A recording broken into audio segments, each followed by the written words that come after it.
বিবির মা তো রাঁধে বারে কে কি কাদার ঘরেতে লোকিন্দারের প্রেমেতে সেই খেরকিতে ভালা বেড়ারা নীল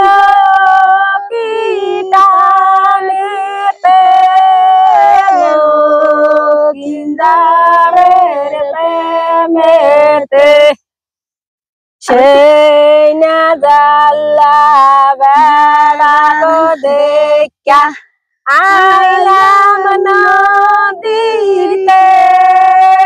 লোকিন্দারের প্রেমেতে। সুন্দর। এবার একটু বলেন, আপনারা তো আমার মায়ের চেয়ে বড়, আপনাদের বিয়ের সময় কি এই গান তো শুনতেন? আগে গীত গাইতো, এখন এই গান হয় না? এখন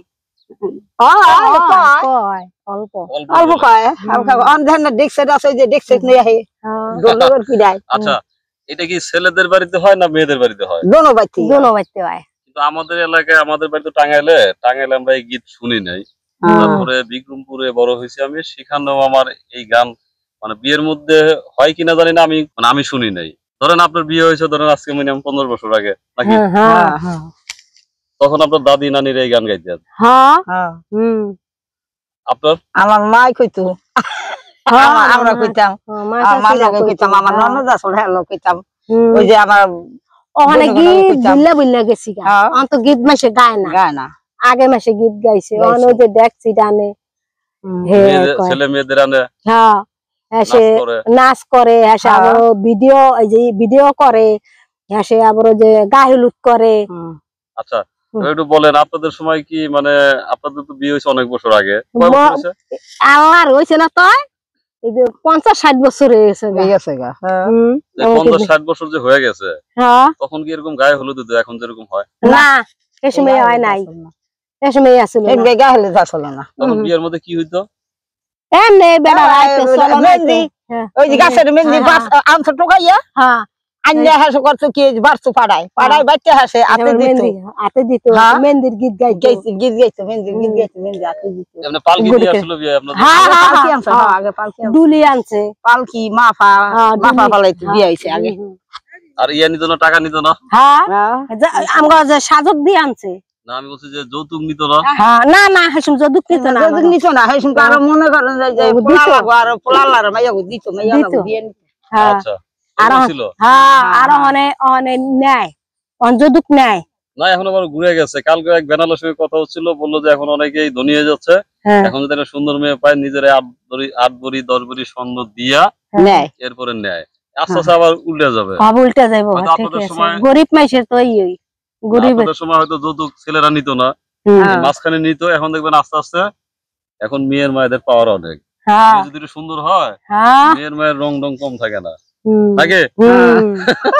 আমার নাতিরা যে ঢুকি, আমার নাতির ঘরটা বিয়ে হয়ে গেছে, আর একটা নানা বাড়ি থাকে। কোন জায়গায় থাকে? বিক্রমপুর, মাদ্রাসায় পড়ে। আমার নাতি বালিগাঁও। আচ্ছা, ভালো ছেলে দেখলে আমি বলবো না, নাতি সুন্দর হয়, উঁচা লম্বা। পড়াশোনা কি মাদ্রাসায় করে? হ্যাঁ, মাদ্রাসায় করে পড়াশোনা। ওর কি মা নাই কা? আচ্ছা, মা কি হইছে? মা মরে আছে, নানার বাড়ি থেকে পড়ে। থেকে পড়ে। এই যে অনেক কষ্ট করে, সৎ মা ভালো কয় না। সৎ মা তো সৎ মাই, সৎ মা তো ভালো বললে তো আর মানুষ সৎ মার কাছে আইতে দিতে চায় না, আমার এই বাদ দিতে চায় না। মহিলা এত খারাপ, ডেঞ্জার। ও, আপনার ছেলের ঘরের? হ্যাঁ, বউ, ছেলের ঘরে নাতি। ছেলের ঘরে বউ, ওই মারে খাওয়াই বাঁকা দি বাঁকা, বুঝছেন?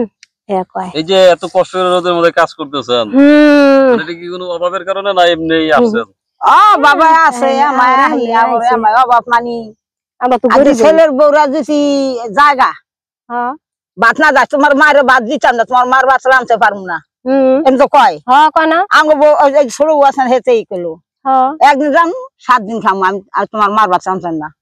তোর মারে খাওয়াইলে থাকু না ওই জন্য ওই যা শুইলে এই যে বৌমিরে এগুলো হেডাই এখন যে এই পালসর দিছে থাকতাছে বাড়া বাচ্চা থাকে না আমার রান্না লাগবো খাওয়ান না ভরি বাচ্চা থাকে কালকে তো আপনি আসেন নাই গতকাল আসছিলেন গতকাল আমি খেয়াল করি নাই তো আজকে সকালে যখন আসছিলাম তখন বললেন যে আপনার জন্য দেরি করতেছেন আমার বাসা তো একটু দূরে আর এখন বর্ষাকাল এখন তো চাইলে তো আমরা যখন তখন আসতে পারি না তো সবাই একসঙ্গে আসলে সুবিধা হয় তো আপনার তো বাড়ি দেখলাম একেবারে নদীর পাশে স্কুলের সামনে বাড়ি স্কুলের সামনে না গরু ছাগল আছে আপনাদের গরু ছাগল নাই আছে